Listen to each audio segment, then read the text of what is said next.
Apple Card is the perfect cashback rewards credit card.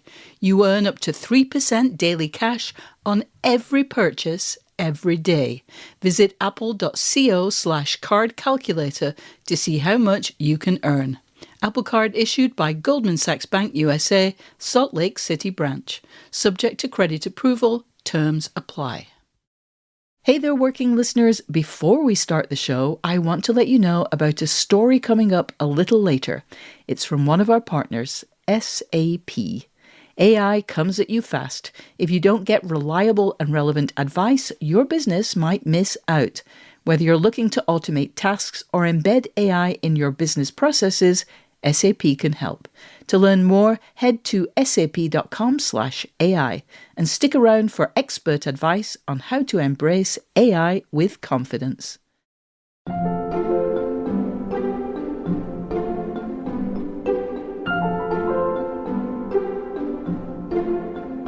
The most frustrating thing about being a human being is when someone doesn't understand you. And, cut to being an adult working as a writer, the most frustrating thing is when you feel like you've conveyed something in a script and the person is saying, I don't get it. / that's not emotional to me. And you're like, what are you talking about? Welcome back to Working. I'm your host, June Thomas. And I am your other host, Ronald Young Jr. Ronald, it is so nice to be chatting with you again. Tell me, though, whose voice did we hear at the top of the show? That was Bekah Brunstetter. She's a writer for both screen on television and stage. Her latest work is The Notebook, the musical, which is currently running on Broadway. Oh, my goodness. And why did you want to speak with Bekah right now? Although, of course, the fact that she wrote the book for The Notebook is pretty darn cool. Absolutely. So it feels like I've been tackling a lot of the folks who start with one career and then transition into something they're more passionate about. And Bekah has a story similar to Wendy McNaughton and Carla Hall in that the work that she was most passionate about started as either unpaid or part-time before she fully grew into doing it full-time for a living. I am fascinated by these transitions, and Bekah has a great story. I, too, am fascinated by these transitions, so I'm really looking forward to this. But tell me, Ronald, do you have anything special exclusively for Slate Plus members? Oh, you know I do, June Thomas. I thought you might. Bekah and I are similar in that we were both raised in the church, me being Pentecostal, her being a Southern Baptist. And she tells me about the first play she wrote, which has a very interesting story about oppression. But then that conversation leads us into making a very fun connection to the type of television that we enjoyed as young college adults out from under the gaze of our parents' eye. I really, really enjoy talking to Bekah about this. We dig into our own psychology as young adults fresh out of our parents' house. Oh, amazing. Well, if you're a member of Slate Plus, you will hear that at the end of the episode. If you aren't, let me tell you, it's super easy to join. As a Slate Plus member, you get to hear extra segments like that and others on shows like The Culture Gabfest and Care and Feeding, which if you don't recognize that name, that's the parenting podcast formerly known as Mom and Dad Are Fighting. You will also get bonus episodes of shows like Slow Burn and Decoder Ring. And of course, you will never hit a paywall on slate.com. To learn more, go to slate.com/workingplus. All right, let's hear Ronald's conversation with Bekah Brunstetter.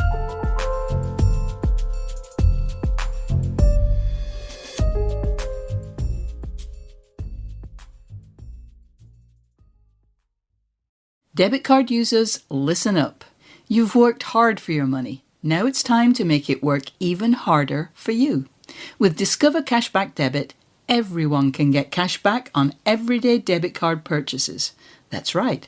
Earn on things like gas, groceries, and even that midday latte. And to top it off, there are no fees. Period. Yep, that means you won't be charged fees on your checking account. This one is a no-brainer. Transaction eligibility and terms at discover.com/cashbackdebit. Discover Bank. Member FDIC. All right, tell me who you are and what you do. My name is Bekah Brunstetter. I'm a playwright, and I'm the book writer for The Notebook, the musical, now running on Broadway. Amazing.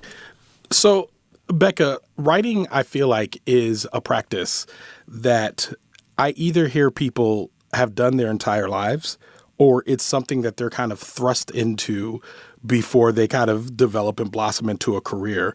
Which category would you say that you fall into? Where does your origin story when it comes to writing? Oh, man, I was 5 or 6 years old when I started telling my parents I was going to be an author when I grew up, and I started writing books and illustrating them. So it's been like a long journey. I'm really fortunate that I've always known that I wanted to do it. What did that look like, you writing books as a child and all of that? Were they like long books? Are we talking novellas? Like, tell me about your early writing career.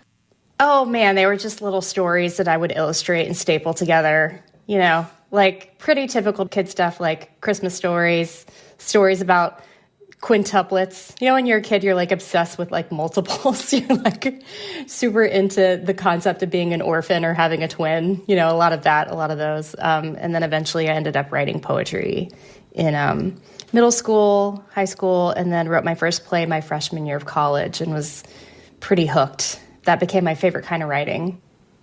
I feel like a common refrain has been with people that I've interviewed. I just interviewed Carla Hall, and she talked about being a CPA before she got into modeling and then cooking. You also worked a corporate job before you got into writing full time.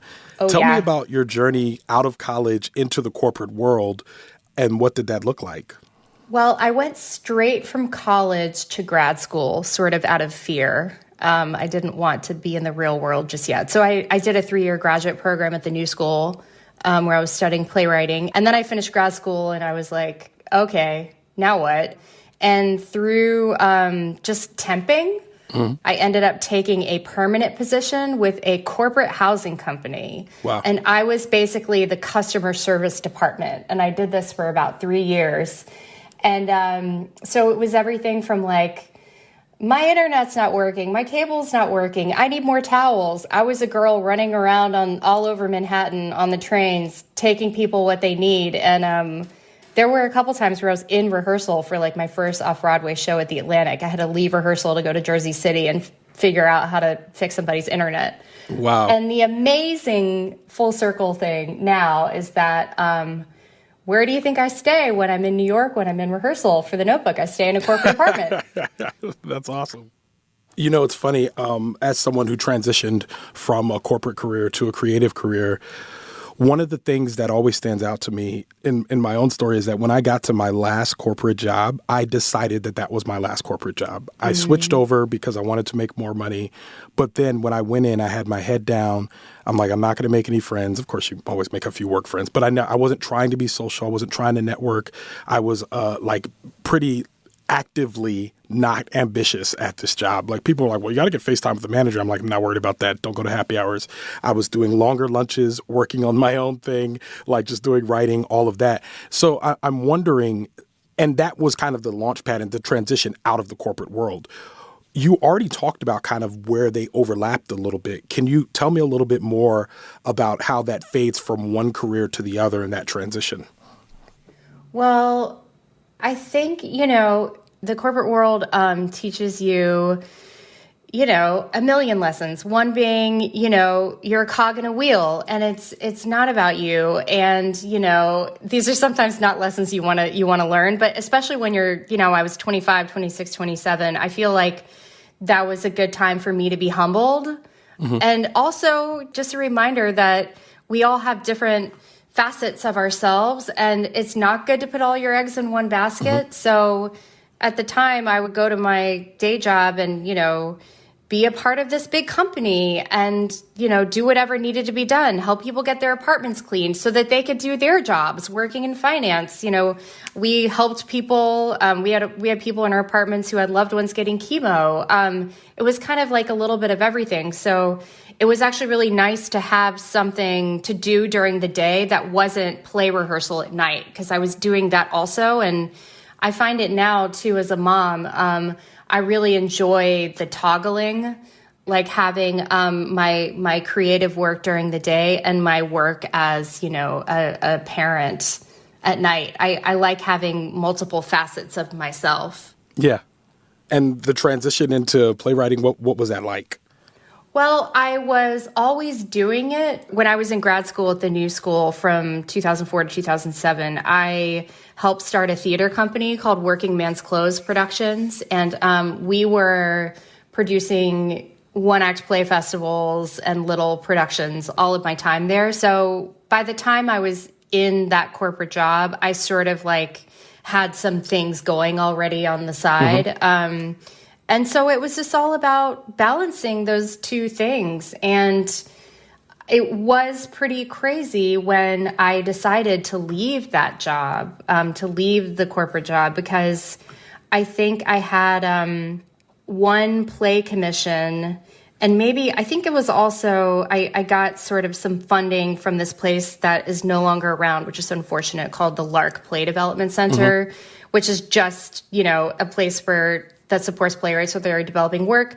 I got a little grant from them to research a new play and then a commission. And I think between the two things, it was $20,000.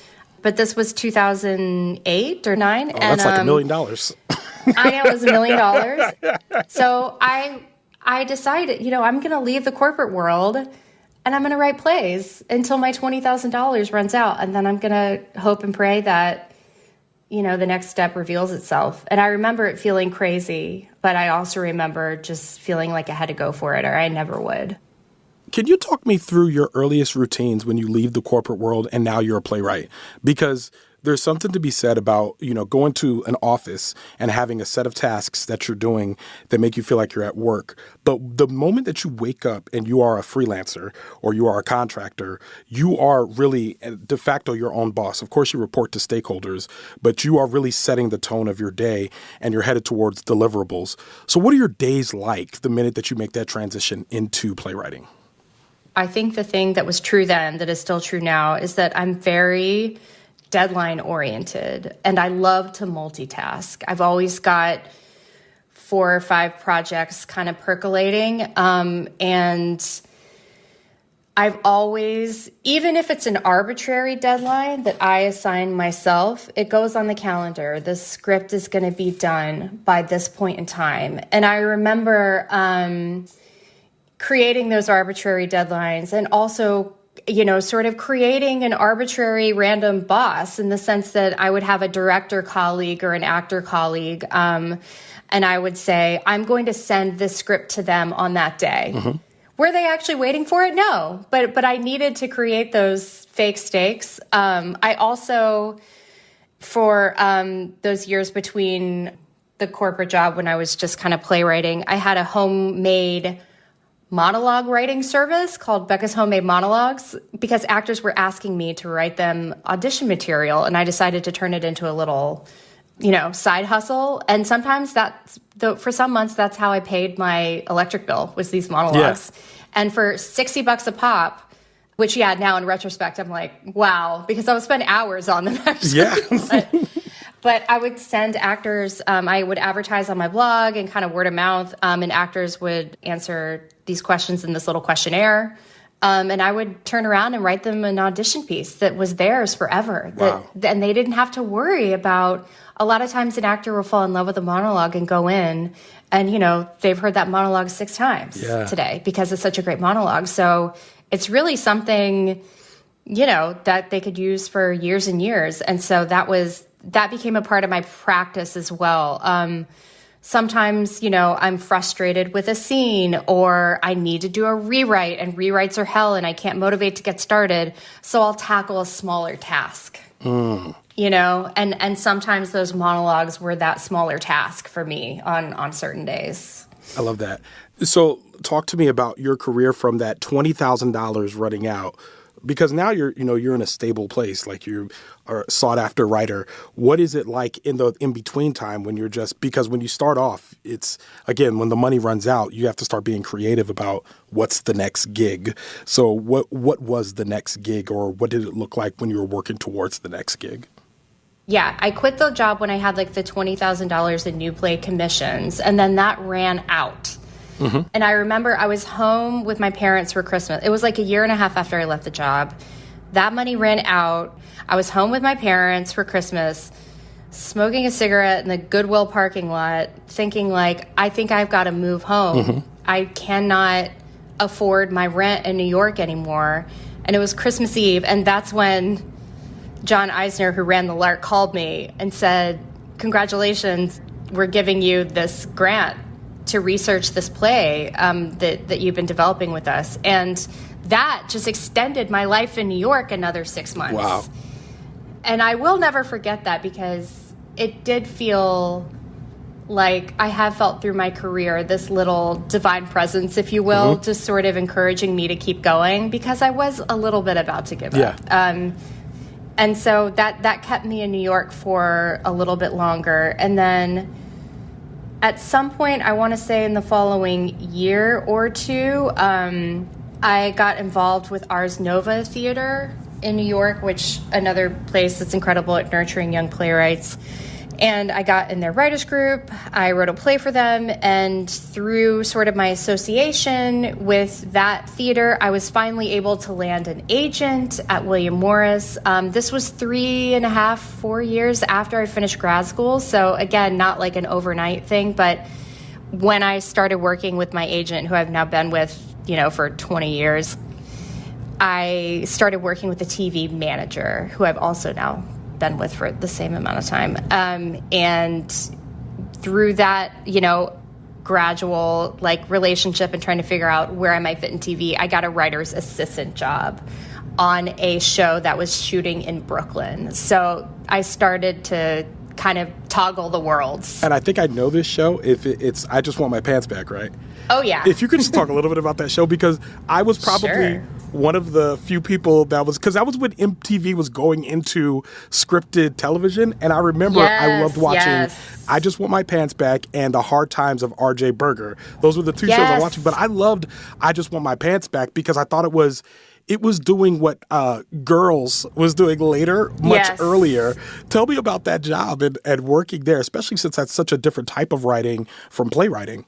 Yeah. Oh my gosh. I remember those. They feel like 100 years ago and also like yesterday. But, we get these job opportunities and we wrestle. Is that the right path for me? And I got this, I had a lot of playwriting colleagues who just immediately got staffed on shows as staff writers really quickly. And when I met with David Rosen, who created the show, he's like just the nicest guy, brilliant, kind guy. We met, and he was like, I love your writing. I had written a play that actually took place in Williamsburg, where I lived, where the show took place. He's like, I love your writing, but it's going to be a really small staff, and I can't staff you. Like, you don't have experience. Will you be the writer's assistant? And I remember feeling this little part of me feeling like, well, why do I have to be an assistant? I want to be a staff writer, just like this colleague and that colleague. But I also knew that I am not good at pretending like I know what's going on. I like to actually know what's going on. So I started to think maybe this is the right thing for me to do.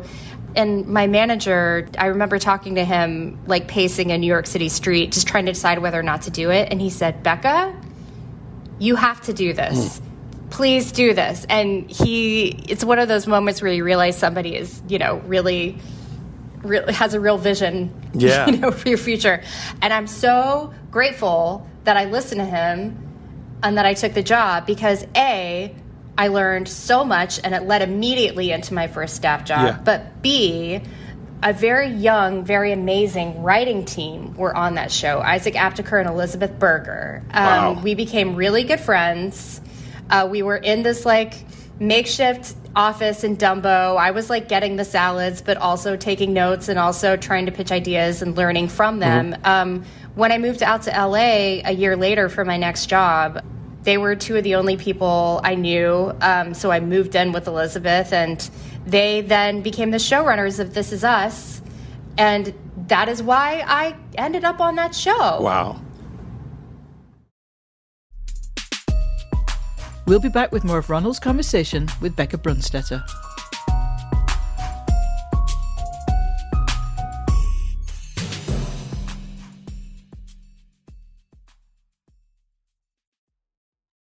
This podcast is brought to you by Slate Studios and SAP.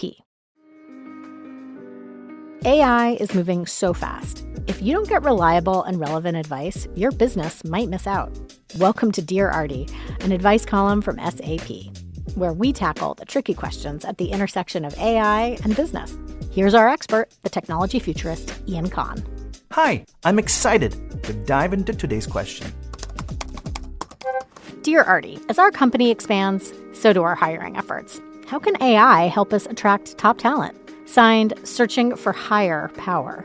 So, searching for higher power, one of the most daunting undertakings of an HR leader today is building a new team and finding and vetting new talent.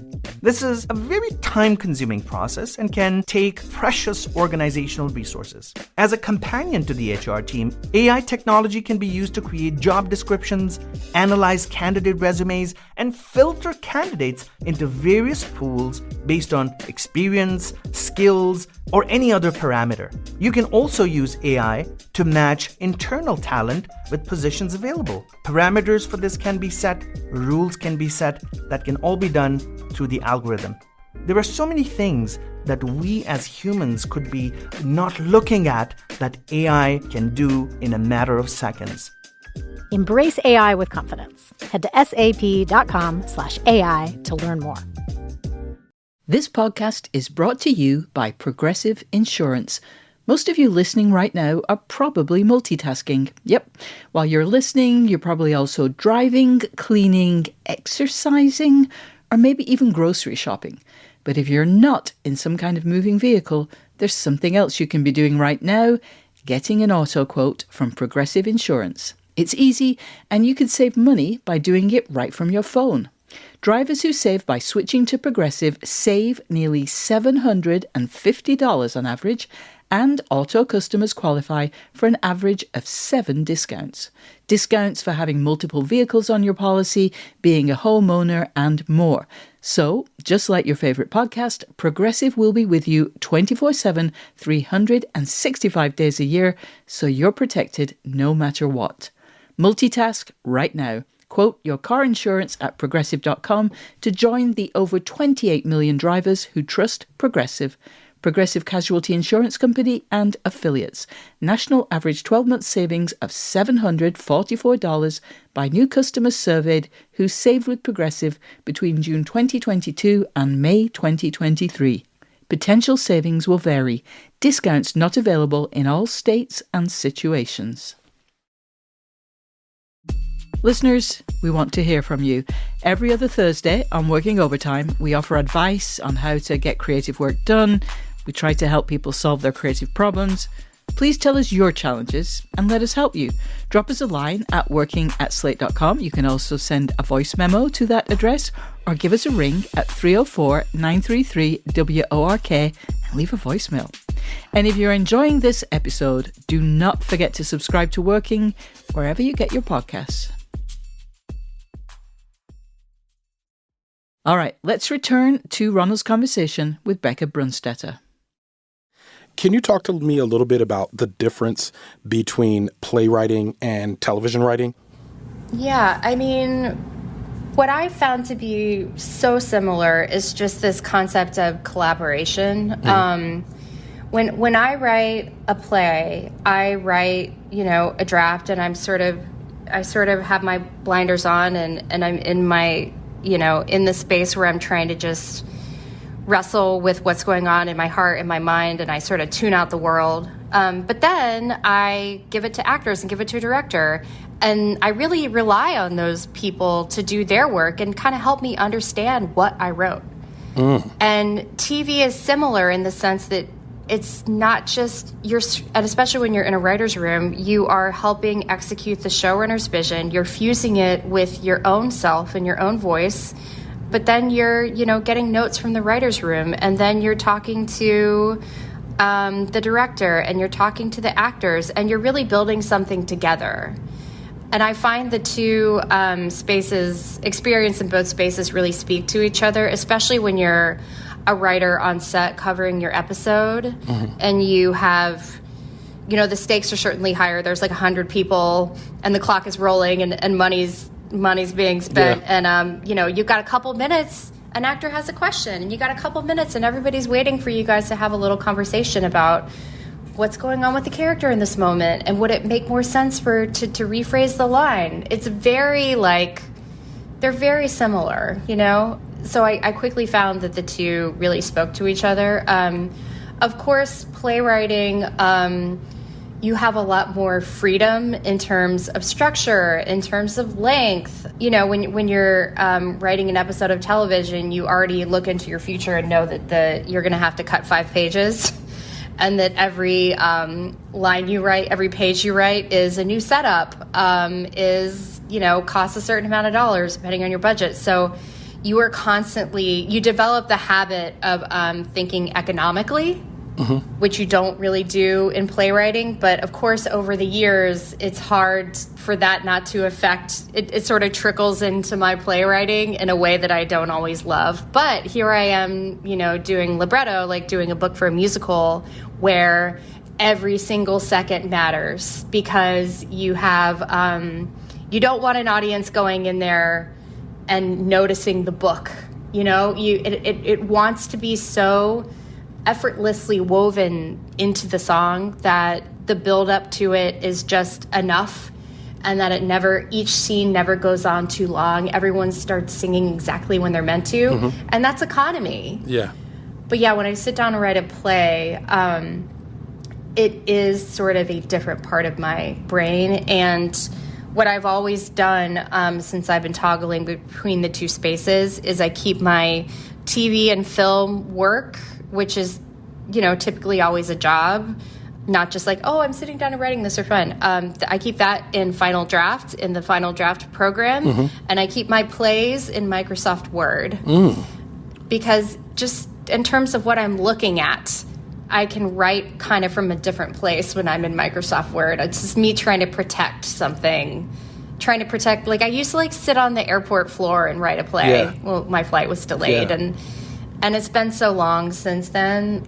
My career has changed so much, my life has changed so much, that keeping that in Microsoft Word is just something I do to try and return to that place of freedom when I'm writing. Can you talk to me visually about how those two programs are different? Oh man, Microsoft Word feels to me like the computer version of writing in a notebook. Yeah, okay, I like that.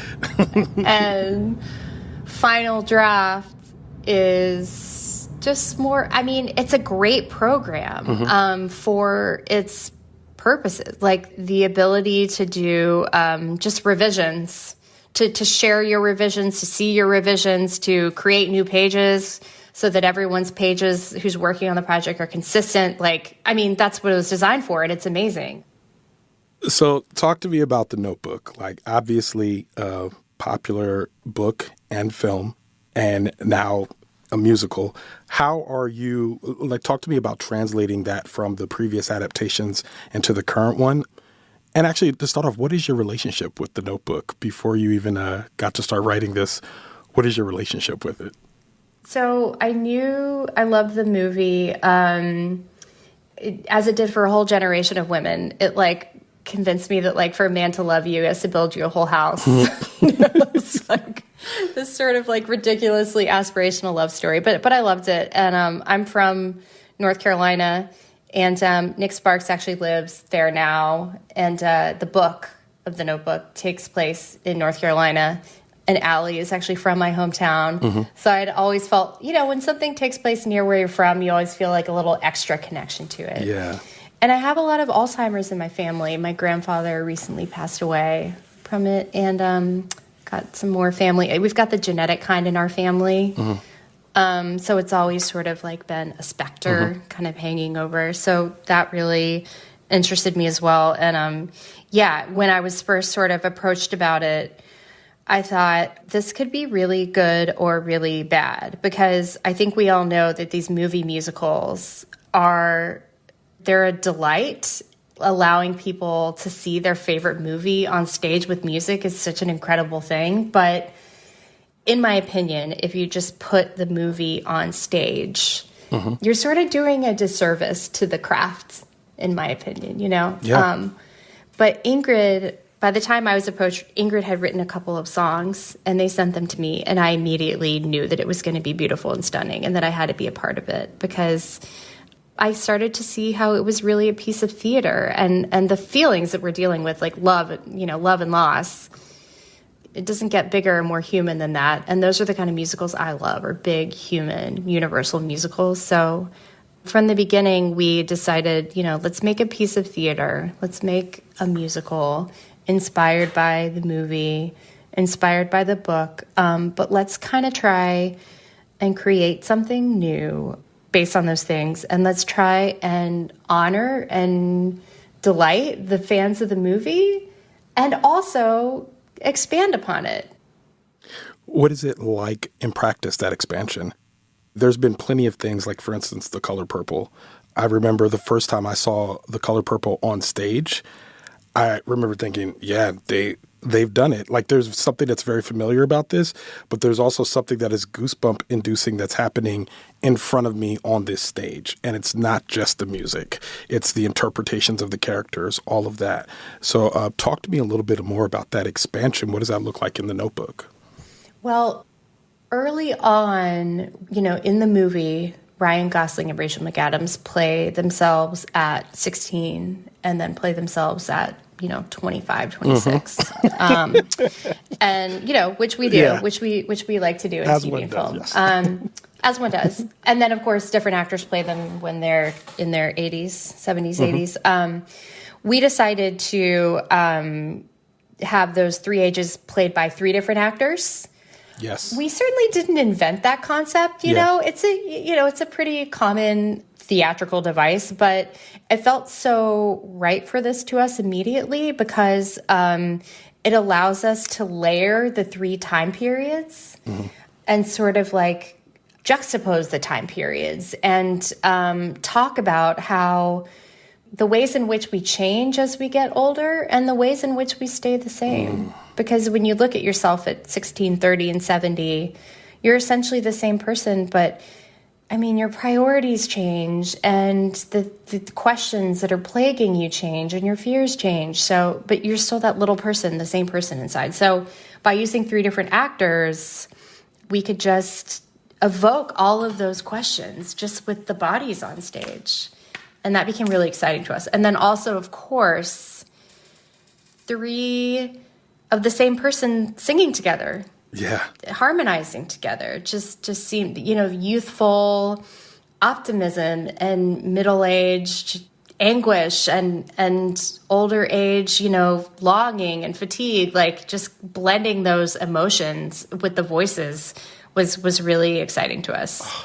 That resonates. I mean, I'm 39. I turned 40 this year, so I'm like doing a lot of soul searching about like, well, what does it mean to be, this age and all that, and looking back. And The Notebook always strikes me as like someone who had to go out and win love back, which is like incredibly romantic to me. And I wish we're more standard in some way. So it makes me really excited to actually see the musical.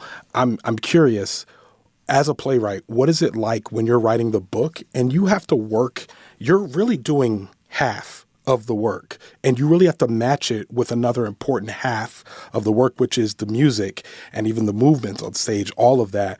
What is that relationship like between you and the actual songwriters? Yeah, well, Ingrid and I thankfully hit it off early on. And we essentially share a brain at this point. And you sort of have to get to that point of collaboration where you're really in each other's heads, But what I love about book writing is how much it's kind of not about me. I find if I have a play that I wrote, that's being produced, all of the attention is on me. And that can be very nerve-wracking, especially when it's just something that you created that you're just sort of putting out into the world. And you're posing a question or saying, I'm wrestling with this. Let's all watch it and talk about it. I love that as the book writer, I'm there to support the music. So what that means in practice is no matter what, the song matters the most. So if I've written a scene, this has happened a handful of times where I write a scene, we decide we need a song there. Ingrid goes off and writes a song and takes a couple of my pieces of dialogue and puts them into the song. Now I strip back the scene to serve the song. And that's the process. And I love that. Within that process, there's, Ingrid will say to me, I don't know if he would say that. What if she said this instead? Like, I don't know what I would do without Ingrid's dialogue pitches throughout these 7 years. Like, she's so much of it is her. And then I will say to her, like, I don't know if he would sing that exact thing.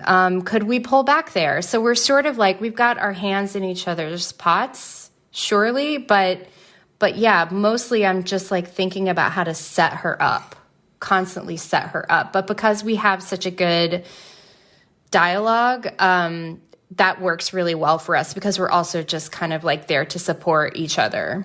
So you're kind of like, you're editing each other. It's like two-way editing. Oh, yeah. Going back and forth to create this. Yeah. Have you ever been in a relationship in which that did not work? And you don't have to be specific, but I guess give me an example of what it looks like when that's not working out so well. I'm sure there's been a few in my TV writing career. Oftentimes it's more like sometimes you get notes from either your showrunner or the network or producers where this happens all the time, where the most frustrating thing about being a human being is when someone doesn't understand you, when you're trying to express yourself and the other person does not understand you. I see it with my toddler now. That's when he gets the most upset. It's when he's not understood. And, cut to being an adult working as a writer, the most frustrating thing is when you feel like you've conveyed something in a script and the person is saying, I don't get that. I don't get it. / that's not emotional to me. That didn't get me. That's not meaningful to me. And you're like, what are you talking about? Like, it's so clear. It's so emotional. So those moments are always hard. But mostly like with this, and, it's not just Ingrid and I, it's the directors as well. Yeah. We've got 2 directors, Michael Greif and Shelley Williams. And at this point, it's the 4 of us, truly. I mean, we're freezing the script in 3 days now on Wednesday. Yeah. And we will finally have to stop doing this. But our text chain is just popping off constantly with this little word, that little word, this little lyric, that little lyric. So it's really the 4 of us picking away and trying to make the best version of every single moment. And yeah, sometimes it is like, I don't think we need that line. And 9 times out of 10, I look at it and I say, you're right, we don't need that line. 1 time out of 10, I say, no, that line is very important, and let me defend that line and tell you why. So that's a big part of the process at this point, too, especially working on it for 7 years. It's a lot of trimming. Wait, we actually really need that. That actually is an important book moment, and here's why. Bekah Brunstetter, thank you so much for being with us here on Working. My pleasure. Thanks for having me. Up next, Ronald and I will talk about dealing with deflating feedback, finding productive routines, and choosing tools to set the right creative mood. Apple Card is the perfect cashback rewards credit card. You earn up to 3% daily cash on every purchase every day. That's 3% on your favourite products at Apple, 2% on all other Apple Card with Apple Pay purchases, and 1% on anything you buy with your titanium Apple Card or virtual card number. Visit apple.co/card calculator to see how much you can earn. Apple Card issued by Goldman Sachs Bank USA, Salt Lake City branch. Subject to credit approval. Terms apply.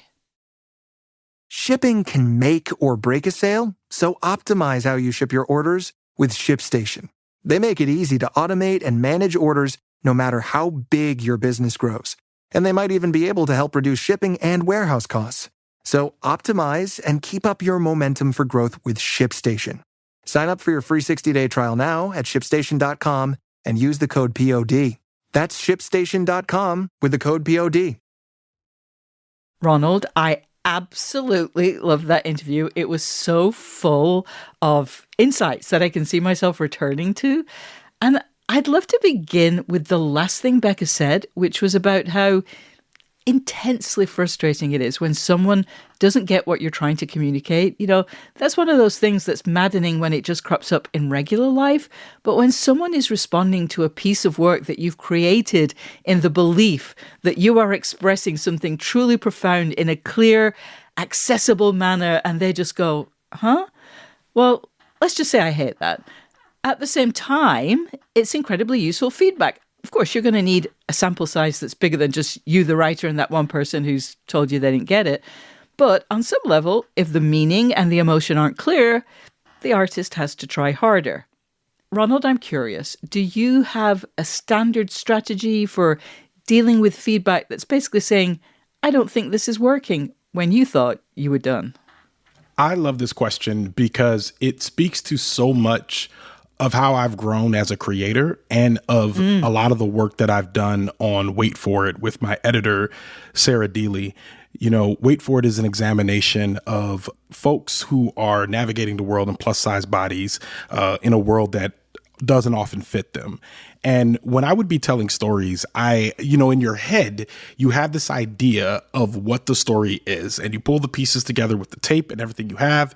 And when you do your first draft and send it to an editor, the reaction in most cases should be, I don't think this is working. I think that's something I had to understand about what editing actually is. The whole idea is saying, you're not very clear. We have to dial this in a little bit more. The idea of doing something perfectly on the first try was something I just had to get over because the only way that anything I'm doing can actually be good is if I do it iteratively, do it like one time and then again, and then again, and then again.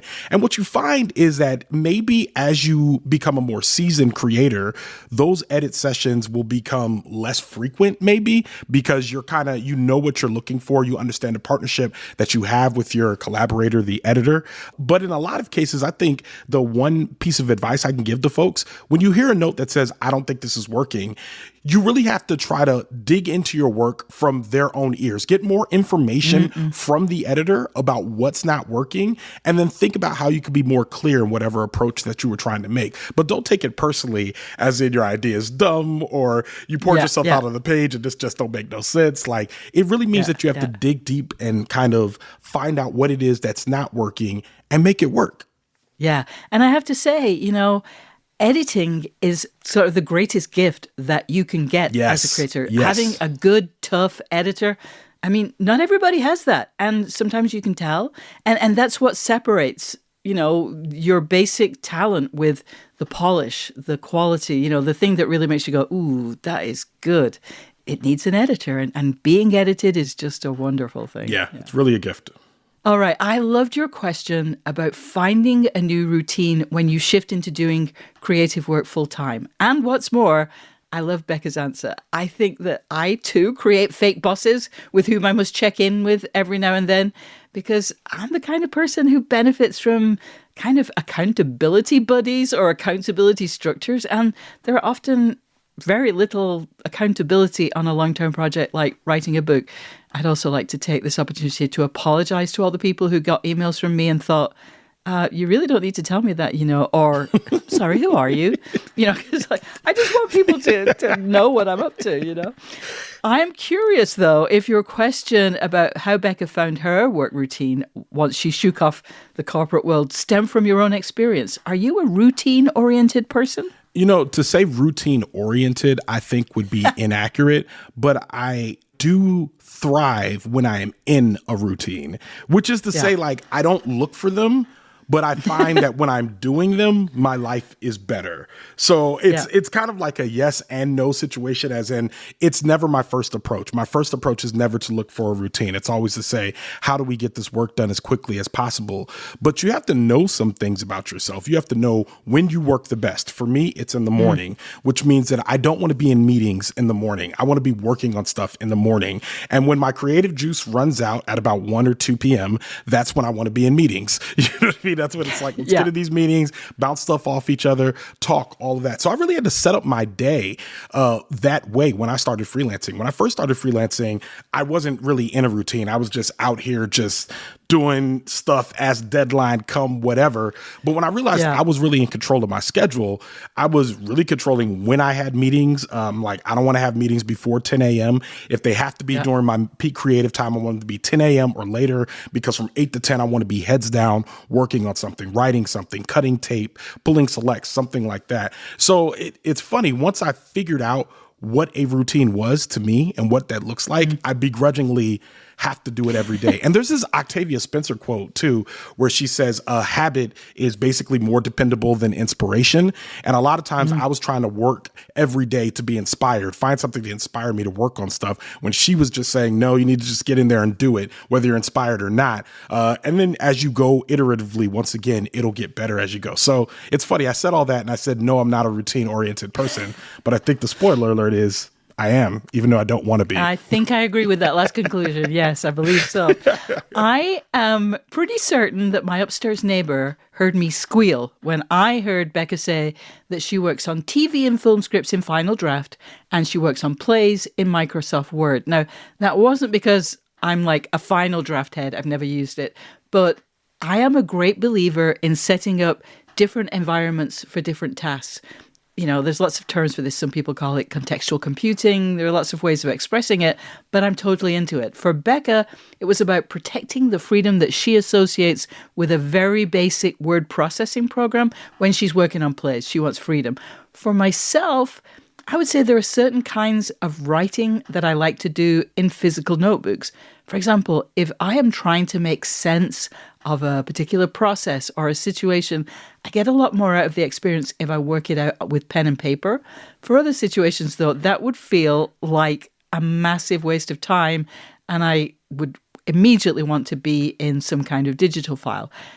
Do you have any similar, I do this with this, but I do that with that, distinctions in your creative process? You know, there's some ways in which it's formalized. I use Adobe Audition, which is a digital audio workstation. I use that for mixing and moving audio around in order to make my show Leaving the Theater. But I use the script to get selects, meaning that I just did an interview and I want to pull out the parts of it before I make a narrative episode of Wait For It. I use that for those two different things. But what you just said about physical writing versus taking notes on a computer or on your phone, that is kind of the Wild West for me. And it depends on kind of the mood that I'm in. So if I'm going somewhere, I typically like to I have a notebook in my car. I have a notebook in my bag. I always have a pen or something to write with because sometimes I want to write it down. I don't know why, but physically, I just want to write it down. Sometimes it's a thought that I'm having. I wrote this poem down once, but then also I wrote a poem down on my phone once. So it really is, it's weird because you're right. There's this, I couldn't tell you what the strategy is in my mind about the physical writing versus the text writing, but I will say, I need both. So I don't want anyone getting rid of one or the other.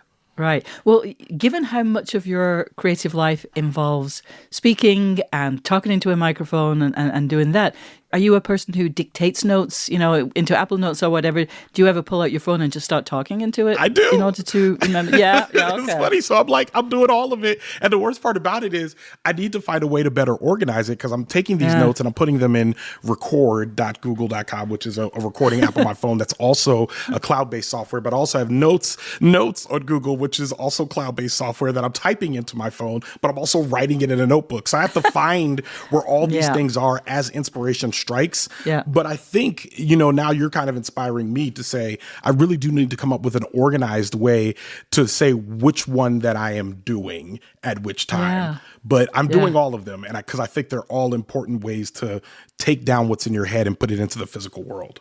Yeah. And that's definitely the important part of it.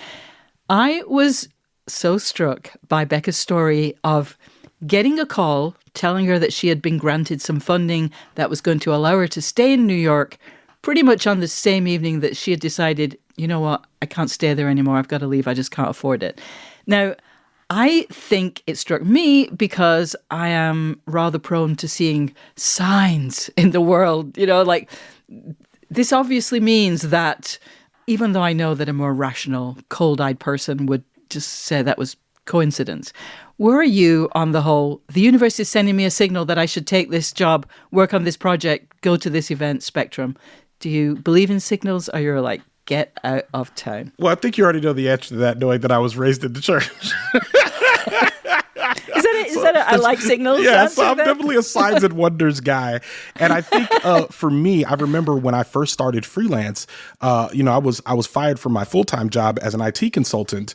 And it was within weeks that I got 2 full-time freelance jobs that allowed me to continue paying rent, buying groceries, everything else that mattered as the year progressed. So that it feels like the further along on this journey I've gone, the more signs I've gotten that I'm on the right path. I think one of the most significant ones was I had an opportunity to take a full-time audio production job that would have put me in a corporation with benefits and all that. And I remember I stressed so much about taking this. I didn't want to take it. I was afraid that it was going to run into my personal projects and me trying to move forward in audio production in different ways. And I remember the day that we decided that I was not going to take this job between me and the hiring manager. I remember because I begrudgingly said, yeah, I'll do it. And she was like, I don't want you to take it if you're not excited about it. So we'll find something else for you. Don't worry about this right now. And I remember that same day I got an email about this other hosting gig that I was in the running for that 100% went through. So I remember at that point, I was like, okay, that's what I need. It's like you're driving on a road and you're lost and you're like, am I going the right way? I've been going this way for about 20 minutes. I don't want to be going too far and have to turn around. And then you see a sign that says, no, you're good. You're going the right way. That's how refreshing it feels in that moment to know that you're going in the right direction. And I think that's how Bekah felt in that moment as well. Yeah, I think so too. Well, that is all the time we have for this week's show. We hope you've enjoyed it. If you have, remember to subscribe wherever you get your podcasts. That way you will never miss an episode. And I gotta say, they're all good. And just a reminder that by joining Slate Plus, you'll get ad-free podcasts, extra segments on shows like Slow Burn, and you'll never hit a paywall on the Slate site. To learn more, go to slate.com/workingplus. Thanks to Bekah Brunstetter and to producer Cameron Drews. We'll be back next week with June's conversation with museum curator Courtney Gilbert. Until then, get back to work.